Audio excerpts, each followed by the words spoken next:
Varicose veins తో బాధపడుతున్నారా? భారతదేశంలోనే బెస్ట్ ట్రీట్మెంట్ అందించే ఏకైక హాస్పిటల్ ఏవిస్. నమస్తే రమగారు. నమస్తే జయ. రమగారు, శకునాలు కొన్ని మనం తెలిసి తెలియక ఫాలో అయిపోతూ ఉంటాం. ఏదైనా మంచి జరిగినా చెడు జరిగినా ఉదయం ఎవరిని చూసాము, పొద్దున్నే లేవగానే ఏం చూసాం, ఎక్కడ ఏం జరిగింది, ఇలా రీకలెక్ట్ చేసుకుంటాం. అప్పుడప్పుడు మన మొహాన్ని మనమే అద్దంలో చూసుకున్నాను గుర్తొస్తుంది. లేదా బయటికి వెళ్ళేటప్పుడు ఎవరైనా తుమ్మినా అట్లా సంథింగ్ అన్నీ ఫాలో అవ్వకపోయినా కొన్ని మాత్రం ఆలోచిస్తూ ఉంటాం కదా. అసలు ఇవి ఎలా వచ్చినాయండి? వీటికి సంబంధించి ఏమన్నా స్టోరీలు కానీ ఏమైనా సామెతలు కానీ అట్లా ఏమన్నా ఉన్నాయా? ఎలాగైనా వచ్చి ఉండొచ్చు జయ, ఎలాగైనా వచ్చి ఉండొచ్చు. ఏదో ఒక రకమైన పాటింపు. ఓ మంచినీళ్ళు బిందె ఎదురు రావాలి. ఎక్కడికైనా శుభకార్యాల మీద వాటి మీద వెళ్ళేటప్పుడు ఆ ప్రయాణాలు పెద్దవి. ఇదివరకు ట్రాన్స్పోర్టేషన్ లేదు, నడిచి పోవాలి. ఏదో దొరికిన బండి పట్టుకుని వెళ్ళాలి. జంతువుల దాడి ఉండేదేమో కదా. జంతువుల దాడులు అవి కూడా ఉండేవి. ఊర్లు దాటడానికి అవి కొంచెం ఇబ్బంది అయ్యేది. అందుకని ప్రయాణ సన్నాహం చేసేటప్పుడు కొంచెం మంచి వాళ్ళు మంచిగా ఎదురొస్తే ప్రయాణం బాగా జరుగుతుందని ఒక నమ్మిక. అలా ఎలాగో మొదలయ్యి ఉంటాయి. అంతే అంతే. అందులో ఏం చేస్తాం మనం, ఈ పిల్లి ఎదురొస్తే అదని, కాక ఎదురొస్తే ఇదని, మంచినీళ్ళు బిందె వస్తే, ముత్తైదు వస్తే, బ్రాహ్మడు వస్తే, ఒంటి బ్రాహ్మడు శకనం మంచిది కాదు. అవును, మన ఇష్టం.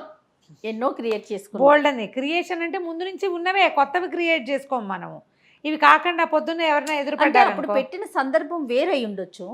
దాన్ని మనం ఎప్పుడు మాట్లాడుకుంటూ ఉంటాం కదా రమ్మగారు. సందర్భాలు వేరు, కానీ మనకి వీలుగా దాన్ని మనం మార్చుకుంటాం. ఇవాళ పని అవ్వకపోతే పొద్దున్న లేచి ఎవరి మొహం చూసానో అని గుర్తు చేసుకోండి. ఇదివరకు అట్లాగా తెల్లారు లేచి పళ్ళు తోముకోవడానికి, నీళ్ళు తెచ్చుకోవడానికి నువ్వు వాకిట్లోకి వెళ్తల్లా. అసలు మన ఇంట్లోనే, మన ఇళ్లలోనే, మన బాత్రూములు మన ఇంట్లోనే, మన నీళ్లు మన ఇంట్లోకే వస్తాయి. తెల్లారు లేచి తలుపు తీస్తే ఎదురుకుండా వాళ్ళ ఇల్లు కనబడుతుంది. ఇదివరకు ఎలా ఉండేవి, ఇళ్ళు విసిరేసినట్టు దూరంగా ఉండేవి. పళ్ళు దంతధావనానికి, వంట అన్నిటికీ బయటకు వెళ్ళాలి. నీళ్ళు కావాలంటే బయట నుంచి తెచ్చుకోవాలి. అవును కదా. ఇలాంటప్పుడు బయటికే వెళ్ళాల్సి వస్తుంది. అప్పుడు ఎవరినో ఎదురొస్తారు, చూస్తాము. ఇప్పుడేముంది, మొత్తం కార్యక్రమాలన్నీ అయితే కానీ మనం బయటపడం ఇంట్లో నుంచి. మీ పరిస్థితి ఏంటి రమ్మగారు? ఎదురొచ్చే కార్యక్రమాలు ఉన్నాయా మీకు? ఏవో ఉంటాయి. మేము ఊరెళ్ళేటప్పుడు అప్పుడు చూసుకొని చేయ. ఒక్కొక్కళ్ళు ఉంటారు కదా, వాళ్ళకి కాస్త సెంటిమెంట్ ఉంటుంది. వాళ్ళు ఉన్నారనుకో మాతో పాటు, అప్పుడు నేనే ఎదురొచ్చి కారెక్కుతాను అనమాట. ఓహో, వ్యక్తులను బట్టి. మేమే అయితే మాకేం ఎదురు రావటాలు ఉండవు. నేను ఇంట్లో దండం పెట్టుకుంటాను, దీపం పెడతారు. ఆ వెళ్ళేటప్పుడు ఒకసారి చెప్తా, బాబు మా ఇల్లు బాగా చూసుకొని అయినా అని చెప్తాను. ఎవరికి? భగవంతుడిగా. ఓకే, మా ఇల్లు జాగ్రత్తమ్మా అని చెప్పేస్తా, వెళ్ళిపోతాం.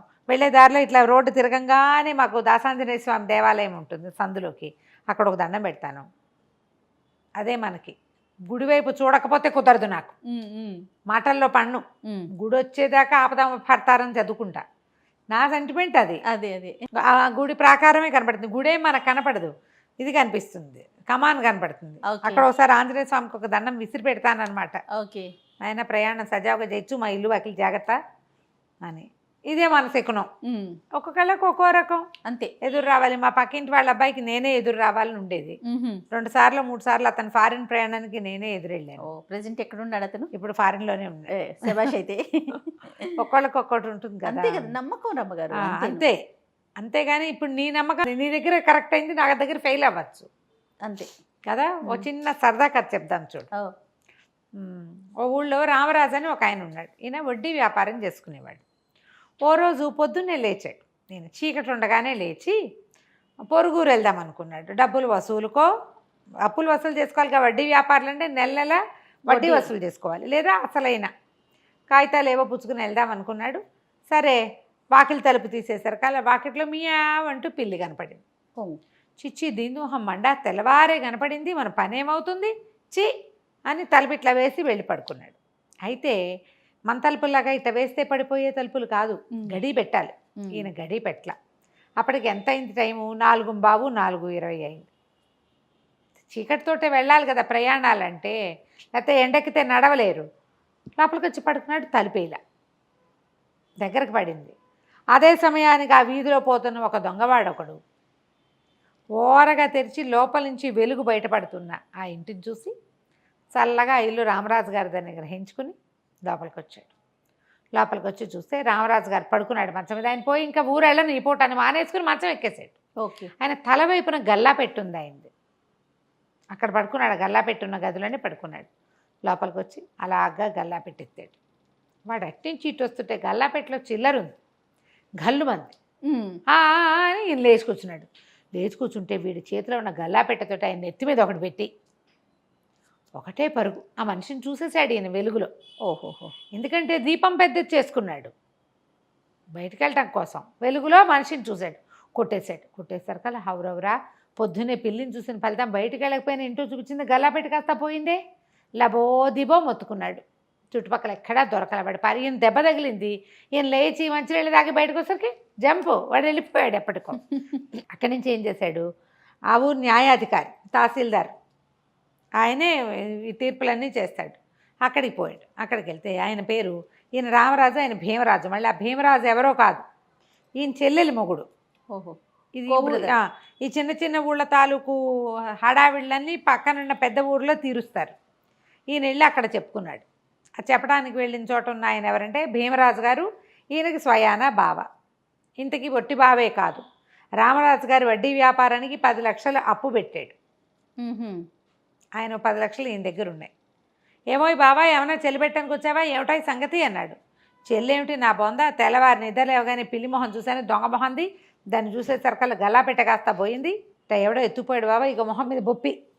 అసలు అందులో ఉన్న డబ్బులు నీవే, నీకు ఇవ్వడం కోసమే నేను అన్నీ సర్ది పెట్టాను. పొద్దునే బయలుదేరి వద్దామనుకున్నా, వాకిట్లోకి వచ్చేసరికల్లా వాకిలి తలుపు తీసి మొహం కడుక్కుని ఏదో చెయ్యాలి కదా. అవును కదా. వాకిలి తలుపు తీసేసరికల్లా పిల్లి ఎదురైంది. వెళ్ళి పడుకునేసరికి ఎవడొచ్చాడో తెలీదు, వాడికి అస్త ఇట్ట కొట్టేసేసాడు నన్ను, పోయింది అని లబో దిబోమని గోల పెట్టాడు. గోల పెట్టేసరికల్లా సరే ఈయన ఏం చేశాడు, ఆరవీర అందరికీ తన డబ్బులు కబురు చేశాడు. ఇంతలో ఏమైంది, సరే నువ్వు వెళ్ళు మీ ఇంటికి, మా ఇంటికి వెళ్ళిపో, మీ చెల్లెలు చాలా రోజులైంది కలిసి అంటోంది, వెళ్ళి కాస్త ఏదైనా ఎంగిలిపడి కాసేపు నడుము వాల్చి రాను మళ్ళీ కచేరీకి రమ్మన్నాడు. ఇతను ఇంటికి వెళ్ళాడు. ఇంటికి వెళ్ళి చెల్లెలు ఏదో అంత చద్దనం పెడితే తినేసి మళ్ళీ వచ్చేసరికి ఎండెక్కింది, మధ్యాహ్నం అయిపోయింది. మధ్యాహ్నానికి ఈ పక్కన ఒక సంతలో ఎవరిదో జేబు కొడుతున్న ఒక జేబు దొంగని పుచ్చుకొచ్చారు. ఓ. రక్షక బట్టలు తీసుకొచ్చారు. ఆ జేబు దొంగలో వచ్చి లోపల నుంచుని ఉన్నాడు. నేను చూడలేదండి, నేను పొరపాటున చేశానండి ఏదో చెప్తున్నాడు. ఇంతలో ఈ రామరాజు గారు లోపలికి వెళ్ళేసరికి ఆయన చూసి బావోయ్ వీడే దొంగ, పొద్దున్న నైతి పగలు కొట్టిన వాడని కేకలు పెట్టాడు. కేకలు పెట్టంగానే ఈయన అయ్యారా అవరవరా, పొద్దున్న అంత దొంగతనం చేసి మళ్ళీ మధ్యాహ్నానికి జేబు దొంగతనం చేస్తావా, తీ డబ్బులు ఎక్కడున్నాయో తీయి అంటే రక్షక భటులు ఉన్నారు. కొత్తవాళ్ళ గారు తహసీల్దార్ గారు ఎదురుకుండా ఉన్నాడు. పైగా తను కొట్టినవాడు ఎదురుకుండానే ఉన్నాడు. దొంగ ఇంకా ఆపుకోలేకపోయాడు. కాదని ఓటరీ ఆయన లేకపోతే ఏమయ్యేది కాదు, జేబు దొంగతనంతో పోయేది. ఇప్పుడు గల్లాపెట్టి దొంగతనం, ఇంట్లో జరబడిన దొంగతనం నెత్తి మీద పడింది. ఒప్పుకుని సరే గల్లాపెట్ట ఎక్కడ దాచాడు, ఎందుకంటే గల్లాపెట్టలో డబ్బులు వాడు చూడలా, పెట్టెత్తుపోయాడు అంతే. కొన్నాళ్ళు అవి దాచిపెడతారు. చాలామంది దొంగలు అదే పని చేస్తారు, వస్తువు కొట్టేసి వెంటనే వాడరు, వాటిని దాచేస్తారు. తెలివి తక్కువ పిచ్చి వెధవలు వెంటనే అమ్మకంలో పెడతారు. మెచ్యూర్ దొంగలు పట్టుబడిపోతారు వాళ్ళు. తెలివిగల పురాతన దొంగలు ఏం చేస్తారు, దొంగతనం చేసిన వస్తువుని పైకి రాకుండా కప్పెట్టేస్తారు. జనం దాన్ని మర్చిపోయాక తీస్తారు బయటికి. మనం చాలా చూస్తాం ఇలాంటివి. 20 ఏళ్ల క్రితం పాటి పెట్టింది దొరికింది అని, వీడు ఎక్కడో దాపెట్టాడు. ఆ సాక చెప్పాడు. చెప్పంగానే ఇక రక్షక భటులతో పాటు బి రామరాజు కూడా పోయాడు. ఆ పెట్టె నాదే అన్నాడు. పొద్దున ఏం చెప్పాడు, గల్లాపెట్టెలో డబ్బులు దాచాను, ఆ డబ్బు నీకు ఇవ్వడానికే అన్నాడు. ఆ డబ్బు తీసుకొచ్చి సరుకు ఇక్కడ అప్పచెప్పాలి కదా. ఈ తహసీల్దార్ గారి దగ్గర అప్పచెప్తే పెట్టె తెరిచేసరికల్లా 10 లక్షల సొమ్ము ఇంకా చిల్లర ఉంది. తహసీల్దార్ గారు తన 10 లక్షలు తను లెక్కబెట్టి తీసుకున్నాడు. ఈయన నెత్తి తడుకుంటూ ఏం చెప్పాడంటే, పొద్దున్నే పిల్లి మొహం దాని మొహం చూసేసరికల్లా ఇంత దెబ్బ తగిలింది, డబ్బులు పోయింది, కానీ నువ్వు భలే ఘటికుడు బావా, 2 గంటల్లోనే సంపాదించేసావు, పట్టేసావు దొంగనంటే. సరే ఈయన అన్నాడు తహసీల్దార్ గారు, బావా నే కూడా పొద్దున్న పిల్లి మొహమే చూశాను పొద్దున్నే, నువ్వు పోయింది అంటున్నావు, నాకు వచ్చింది చూడు, బాకీ వసూలైపోయింది, పాత బాకీ వసూలైపోయింది. 2 ఏళ్ళ నుంచి వడ్డీ ఇస్తున్నావా, ఇవాళ అసలు వసూలు అయిందంటే మహాలక్ష్మి ఇంటికి వచ్చింది, పిల్లి ఎదురవటం వల్లే మహాలక్ష్మి ఎదురొచ్చింది. ఈయన గొంతులో డక్కుపడింది. ఈయనకి డబ్బు ఇవ్వడం ఏమి ఇష్టం లేదు ఇప్పుడు. అదేలే మహా అయితే కొంచెం చెల్లు పెట్టేవాడు, ఉన్న 10 ఇచ్చేయవలసి వచ్చింది. సరే ఇంకా ఊరుకున్నాడు మాట్లాడకుండా. సరే చెల్లెలింటో రాత్రి భోజనం చేసి పడుకుని సణుక్కుంటూనే ఆ ఇచ్చేయాల్సి వచ్చిందని ఇక ఉన్నవి ఆల్రెడీ కొన్ని బాకీలు బయట ఇచ్చున్నాడు. ఆ డబ్బుతో తన కథ నడుస్తుందన్నమాట. సణుక్కుంటూ ఇల్లు చేరాడు.